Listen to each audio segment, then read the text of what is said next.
Hello guys, in this video I'm going to show you how to turn on the voice guide option on the home workout application, meaning that you're going to get instructions while doing certain exercises on this application.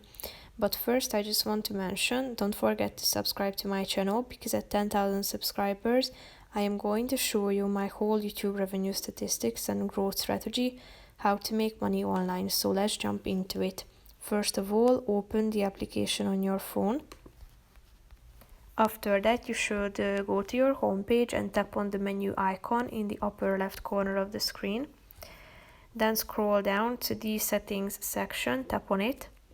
And here you can find this workout section and tap on the voice guide button in the right side of the screen. Once it turns to green, it means that the voice guide has been turned on. So once you do an exercise, you're going to get instructions that you need to follow in order to accomplish the workout. So that's pretty much it for this video, guys. See you in the next one. Bye bye.